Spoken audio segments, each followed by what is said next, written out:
आमदार सुरेश धस यांनी धनंजय मुंडे यांची भेट घेतली आहे। आजारी असल्यामुळे धनंजय मुंडेंच्या भेटीला गेलो असल्याचं स्पष्टीकरण सुरेश धस यांनी म्हटलं।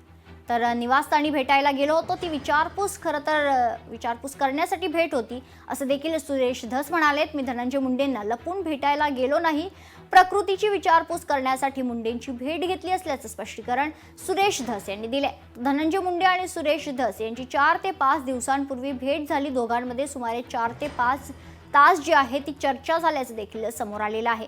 तर भेट घेणे ही वेगळी गोष्ट आणि लढा वेगळा। संतोष देशमुख यांच्या मारेकऱ्यांना जोपर्यंत फाशी होत नाही तोपर्यंत हा लढा सुरूच राहणार असल्याची प्रतिक्रिया भाजप आमदार सुरेश धस यांनी दिली आहे।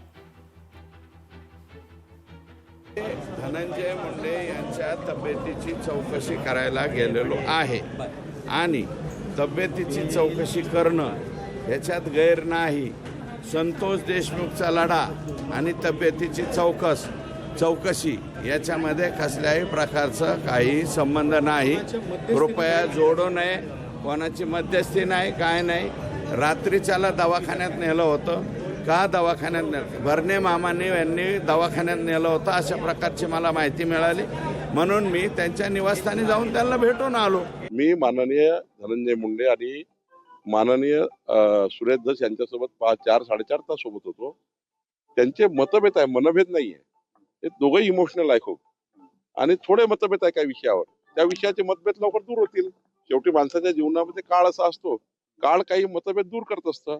काही काळाने धनंजय मुंडे आणि सुरेश धसचे मतभेद दूर होतील। तुम्ही भेट घालून दिली आहे, खरं आहे? मी पक्षाचा अध्यक्ष आहे, भारतीय जनता पार्टीचा अध्यक्ष मी असल्यामुळं आणि धनंजय मुंडेंचे माझ्या मागच्या भारतीय जनता पार्टीच्या प्रवासापर्यंत धनंजय मुंडेजींनी माझ्यासोबत काम केलं आहे। त्यामुळे धनंजय मुंडे आणि सुरेश धसची भेट ही पारिवारिक भेट झाली आहे। आम्ही तिघही परिवार म्हणून बसलो होतो आणि त्यांच्यात मतभेद आहे, मनभेद नाहीये। संतोष देशमुख हत्या प्रकरणाच्या संबंधाने सातत्याने बोलणारे सुरेश धस हे धनंजय मुंडे यांना 4.5 तास भेटले की 4.5 मिनिटं भेटले, हा मुद्दा महत्वाचा नाहीये। मुद्दा हा महत्वाचा आहे की या सगळ्या धामधुमीमध्ये सुरेश धस असं करूच कसं काय शकतात। मला संतोष देशमुखांच्या कुटुंबियांच्या बद्दल जास्त वाईट वाटत आहे, ज्यांनी एवढा विश्वास धस यांच्यावर टाकला। संतोष देशमुखांच्या हत्या प्रकरणानंतर सर्वात जास्त बीड जिल्ह्यातून आवाज उठवणारे हे आमदार होते आणि दरवेळी ते म्हणायचे सुद्धा की मी धनंजय मुंडेंचा राजीनामा कधीच मागितलेला नाही, परंतु अनेक प्रकरणंही त्यांनी धनंजय मुंडे आणि त्यांच्या टोळीची बाहेर काढली।